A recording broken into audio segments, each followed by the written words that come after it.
बिहारी लोगों की देखिए हालत गुजरात में क्या है? देखिए हम बतलाते हैं, जो बिहारी लोग हैं मेहनती होते हैं।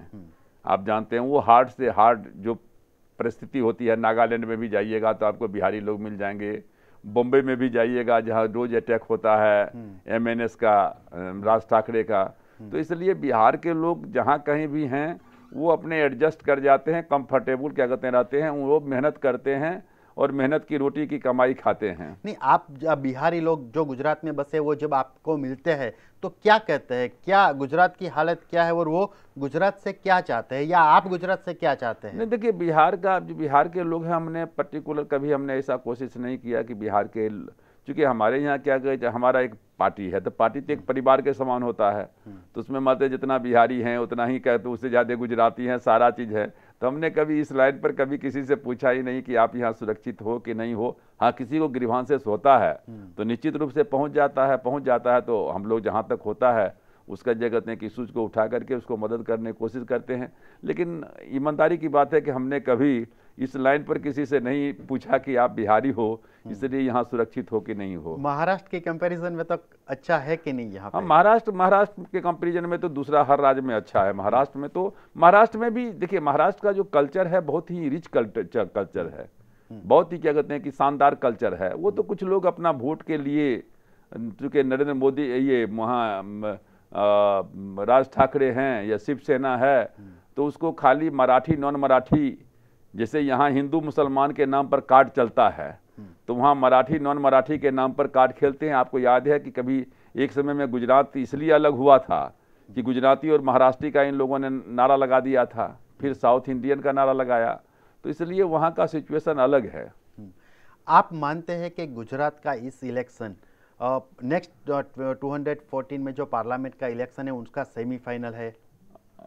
सेमीफाइनल गुजरात के लिए हो सकता है, मतलब गुजरात के लिए हो सकता है, चूँकि जैसा कि हमने कहा कि गुजरात का जो हालात हैं बहुत ही टफ है, यहाँ लड़ाई टफ है और अभी कुछ कहा नहीं जा सकता है कि नरेंद्र मोदी जितना आश्वस्त हैं, जो बॉडी लैंग्वेज उनका है या जिस तरीके से ईगोनेस आ गया है या घमंडी स्वभाव के बन गए हैं, तो अंतोगत्वा तो जनता फैसला करेगी। लेकिन ये हम मान करके चलते हैं कि पूरे देश पर तो असर नहीं पड़ेगा क्योंकि गुजरात का एक अलग माहौल है, लेकिन निश्चित रूप से जो गुजरात में जो हार जीत होगी उसका असर स्टेट में लोकसभा के चुनाव में भी पड़ेगा। आप क्या मानते हैं, नरेंद्र मोदी जी को सेंटर की पॉलिटिक्स में आना चाहिए? देखिए, वो तो उनका अपना व्यक्तिगत मामला है, उसमें तो किसी की बात मानने वाले हैं नहीं। वो तो सबसे, हमने कहा कि एक वो हम द्वितीय नास्ती, वो चाहे नरेंद्र मोदी चाहे अडवाणी जी हों, चाहे सुषमा स्वराज हों, चाहे जेटली हो। बीजेपी में ही कुछ लोग ऐसे हैं जो उनको पीएम का कैंडिडेट बताते हैं, कुछ लोग वही ये बताते हैं कि नहीं अभी तक कोई फैसला नहीं है। तो ये पूरा मामला देखिए, असल में बीजेपी, देखिए बीजेपी जो है एक चैनल है, जैसे चैनल है, जो ट्रांसमीटर है वो आरएसएस है, विश्व हिंदू परिषद, बजरंग दल, ये सब जो है जितने हैं चैनल अलग अलग बजते रहते हैं। अंतोगत्वा आरएसएस क्या चाहती है वो क्या कहते हैं सबसे महत्वपूर्ण बात है। और हमको लगता है कि आरएसएस ने तो बहुत पहले कह दिया है कि भाई हिंदुत्व होना कोई बुरी बात नहीं है। तो इसलिए जो है, हालांकि गडकरी भी उसी के माने जा रहे हैं जिनके तरफ आपका इशारा था, गडकरी ने कहा दिया कि अभी कोई तय नहीं हुआ है, लेकिन हमको लगता है कि गुजरात ये सारा का सारा जो है इशू निर्भर करेगा गुजरात के चुनाव के ऊपर में। आप क्या मानते हैं, नरेंद्र मोदी भविष्य में कभी भी प्राइम मिनिस्टर बन सकते हैं? देखिए, हमको नहीं लगता है, चूंकि इस देश में जो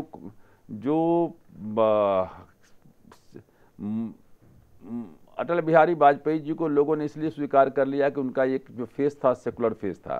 आपको याद है कि चाहे कश्मीर का इशू आया तो उन्होंने कहा कि मानवता के दृष्टिकोण से हल होना चाहिए। लाहौर में कारगिल के बाद भी, कारगिल का युद्ध हुआ लेकिन उसके बावजूद भी लाहौर तक बस यात्रा लेकर के चले गए। तो इसलिए इस देश में जब भी कोई प्रधानमंत्री बनेगा, उम्मीदवार कोई भी हो सकता है, अडवाणी जी भी उम्मीदवार बने थे प्रधानमंत्री, लेकिन वही होगा जो सेकुलर छवि का होगा।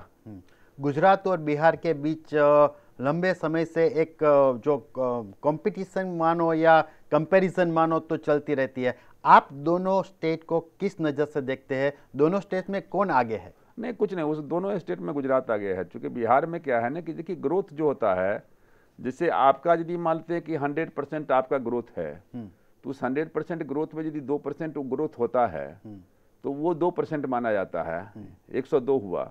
लेकिन जहाँ 0% ग्रोथ है वहाँ यदि एक रुपया आपके पास में है, 1 रुपया और जमा हो जाए तो वो 100% का माना जाता है कि इनको 100% फायदा हुआ।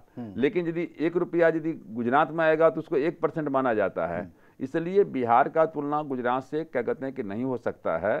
लेकिन क्या है कि दोनों, चूंकि इनको क्या है कि इनको मुसलमान का वोट नहीं चाहिए तो ये एंटी मुस्लिम कार्ड खेलते हैं। नीतीश कुमार को मुसलमान का वोट चाहिए तो इसलिए रोज इनको क्या कहते हैं कि नरेंद्र मोदी को गाली देगा।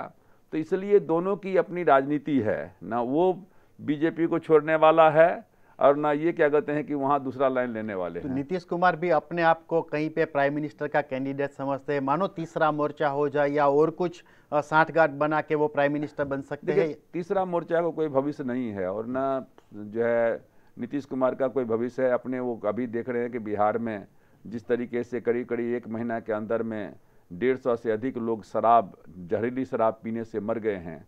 कल गया में 9 आदमी मरा, परसों क्या कहते हैं कि 9 आदमी मरा, आज मालूम हुआ 4 आदमी मरा है, अभी आरा में मर गया।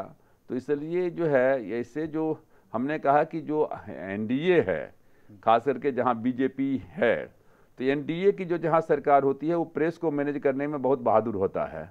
उनका सारा का सारा जो है 90% काम जो है प्रेस में बड़ा राहुल गांधी कल गुजरात के दौरे पे थे, उन्होंने भी यही बताया कि भाई यहाँ कोई विकास की बात है वो नहीं चलती है, लेकिन यहाँ मार्केटिंग चलता है। आप भी ऐसा समझते हैं? हम भी ऐसा समझते हैं। हम भी समझ बिहार, हम दोनों को जोड़ देते हैं, गुजरात को भी जोड़ देते हैं, बिहार को भी जोड़ देते हैं। दोनों पे ऐसी चीज चल रही है। एनडीए की सरकार जहाँ रहती है उनका मार्केटिंग बहुत बढ़िया चलता है। एक मोदी वहाँ बिहार में भी है, सुशील कुमार मोदी है, और यहाँ मोदी। क्या फर्क लगता है उस मोदी में और इस मोदी में? नहीं, ये मोदी जरूरत से ज्यादा अहंकारी हैं। वो जरूरत से ज्यादा क्या कहते हैं कि बॉन्डेड लेबर बन गए हैं। वहाँ वो पीछे के उनको माना जा रहा है कि वो नीतीश कुमार के पिछलग्गू हैं, इसलिए उनका कोई अपना अलग से कोई वजूद नहीं है।